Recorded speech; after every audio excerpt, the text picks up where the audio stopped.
So ano nga ba ang kahulugan ng pagyakap o yakap sa panaginip? Yan ang ating bibigyan ng indikasyon sa videong ito. Welcome back sa aking bagong-bagong YouTube channel na Honey Far. Kung bago pa lang po kayo sa aking channel, please like, share, and subscribe. Hit the notification bell para lagi po kayong updated sa mga bago kong videos na kahulugan ng panaginip na aking ipopost.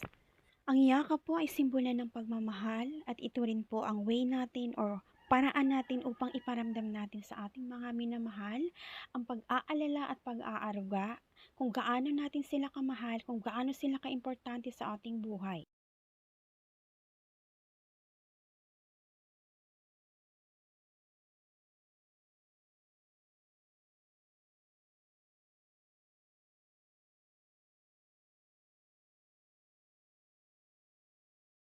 Kapag niyayakap mo ang isang patay na tao na nayumao na sa buhay, halimbawa ang tatay mo or ang nanay mo, indikasyon lamang ito or naglalarawan ito ng kagalakan, kaligtasan, kaginhawaan sa iyong sariling pamumuhay.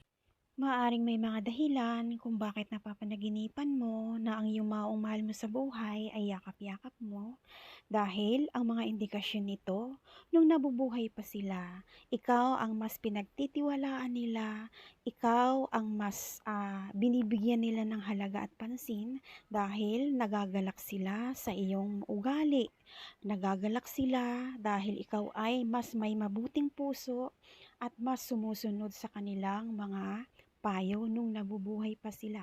Kaya sa pamamagitan ng yakap nila, pinaparamdam nila sa iyo kahit sila ay yumao na.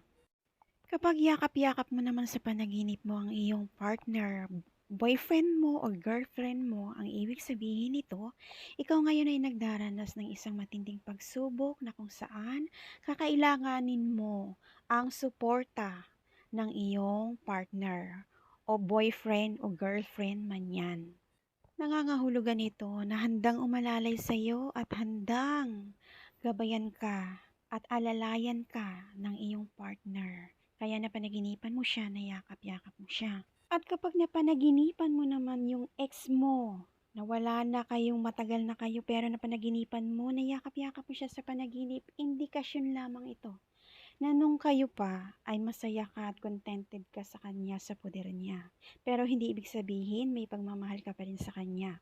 Ibig sabihin lamang nito, naging masaya ka noon sa poder niya nung kayo pa. So, ang pagkakaroon po ng panaginip na ganito ay very natural po na nangyayari po talaga yan sa dalawang tao na naghihiwalay. At kapag nanaginip ka naman na yakap-yakap mo ang isa sa member ng iyong pamilya, ito po ay indikasyon na isa sa member ng iyong pamilya mismo ay nangangailangan ng tulong mo at suporta. Nangangailangan sila ng gabay mo dahil meron siyang dinaranas ngayon na medyo nahihirapan siya sa kanyang kasalukuyang sitwasyon. At ang ibig sabihin, dahil niyakap mo siya, indikasyon nito na ikaw ang makakapagbigay sa kanya ng advice, makakapagbigay sa kanya ng pag-aalalay at paggagabay.